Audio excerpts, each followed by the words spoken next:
All right.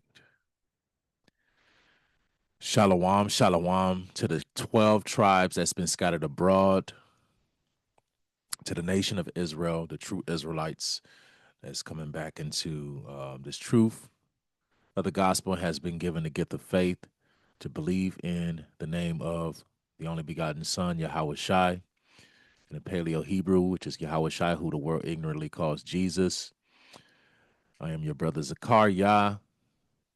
Just coming with a few quick points I wanted to touch on in the book of Mark, chapter 14, and I'll pick it up at verse 18. And I pray that this is edifying to the lambs. So this is Mark 14 and 18. And as they sat and did eat, Yahweh Shai said, Verily I say unto you, that one of you which eateth with me shall betray me. And they began to be sorrowful and say unto him, one by one, Is it I? And another said, Is it I? And he answered and said unto them, It is one of the 12 that dippeth with me in the dish.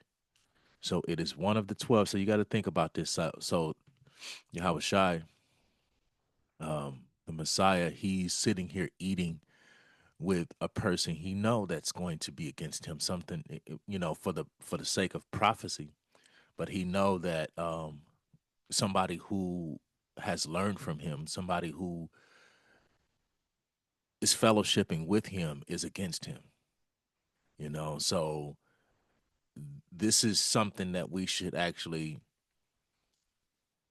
should actually expect this when you come into this truth. When you're preaching the true gospel, you should expect for those that are close to you. You're going to have people that are close to you that's not with you. So, verse 21, it says, Son of man, indeed, it says, the Son of Man indeed goeth, as it is written of him. But woe unto that man by whom the Son of Man is betrayed.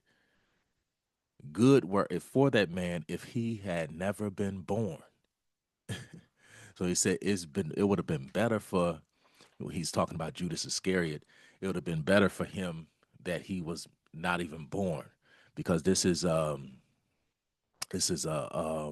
of the greatest transgressions that you can commit is betraying the Son of God. It says, as they did eat, Yahushua took bread and blessed and brake it and gave it to them and said, Take, eat, this is my body. And he took the cup, and when he had given thanks, he gave it to them, and they all drank of it. And he said unto them, This is my blood of the new covenant, or the New Testament, which is shed for many. Verily I say unto you, I will drink no more of the fruit of the vine until the day I drink it new in the kingdom of God. And when they had sung an hymn, they went out into the Mount of Olives, and Yahushua saith unto them, All ye shall be offended because of me this night, for it is written, I will smite the shepherd, and the sheep shall be scattered. But after that I am risen, I will go before you in Galilee. But Peter saith unto him, Although all shall be offended, yet will I not.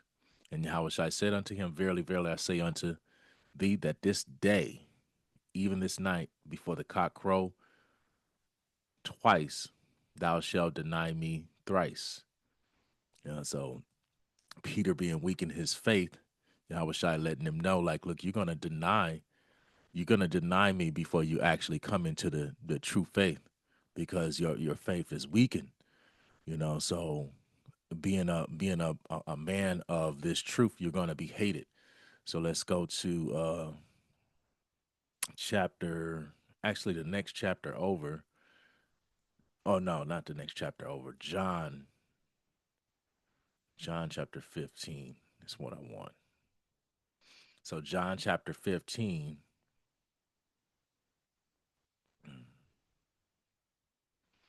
and verse 20, it says, Remember the word which I said unto you, the servant is not greater than his Lord. And that word Lord there is going into master. It says, if they have persecuted me, they will also persecute you.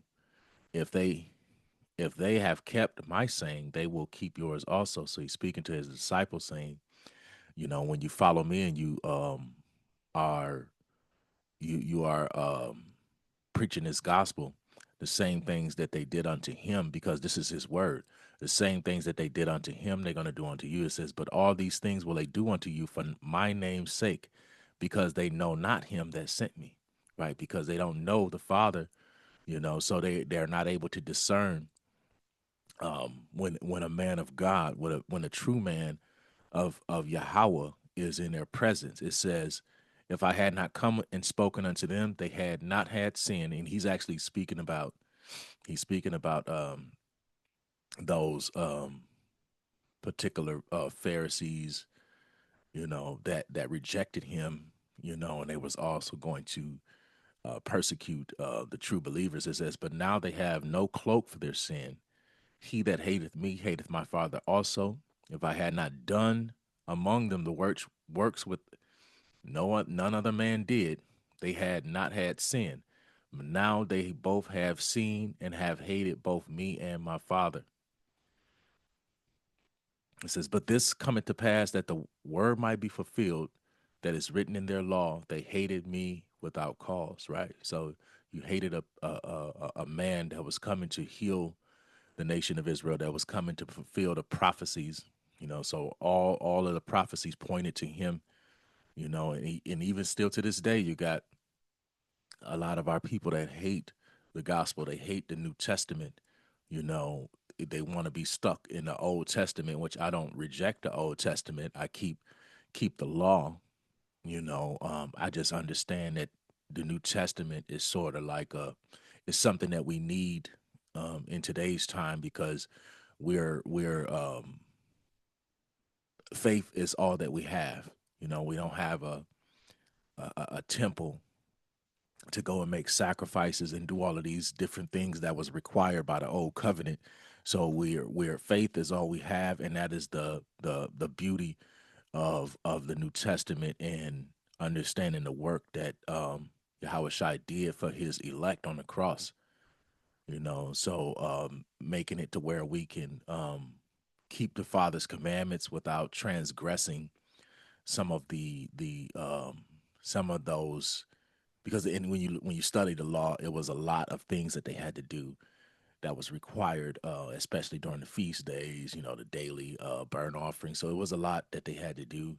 So he took all those things and nailed it to his cross, so that we can keep the law perfectly. It says, but when the Comforter is come, whom I will send unto you from the Father, even the Spirit of truth, which proceeded from the Father, he shall testify of me, and ye shall also bear witness, because ye have been with me from the beginning.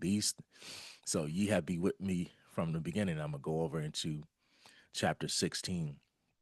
So this Comforter is the Spirit of truth, and this is why people are going to hate you. So it will start within your family. Those that are around you that feel like they know you, or they're trying to make an assessment on your character. They're looking at your outer appearance, and they're judging you based off of what they think they know.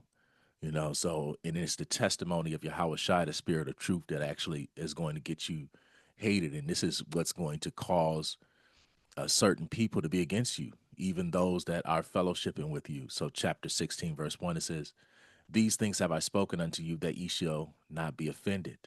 They shall put you out of the synagogues or the assemblies. Yea, the time cometh that whosoever killeth you thinketh that he doeth God's service. So your own people, he's speaking to his disciples. He's talking about the Jews who were in Jerusalem. They're going to come up against you because they think that they're doing the work of the Father, and they don't really realize what's happening. It says, and these things will they do unto you, because they have not known the Father nor me. But these things have I told you, that when the time shall come, ye may remember that I told you of them. And these things I said not unto you at the beginning, because I was with you. But now I go my way to him that sent me, and none of you asketh me, whither goest thou? Because I have said these things unto you, sorrow have filled your heart. Nevertheless, I tell you the truth. It is expedient that I go away, for if I go not away, the comforter will not come unto you, but if I depart, I will send him unto you. So this comforter is going into the spirit of truth again. So this is what he's sending for us to further the ministry, for us to keep building this kingdom. But you're going to have a lot of opposition. You're going to have those who are close to you. They will get angry.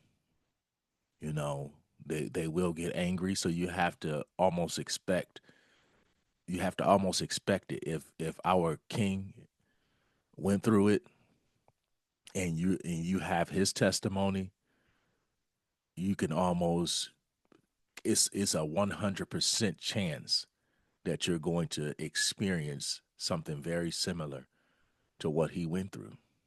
So I pray that was edifying to the sheep. And to the next time, shalom.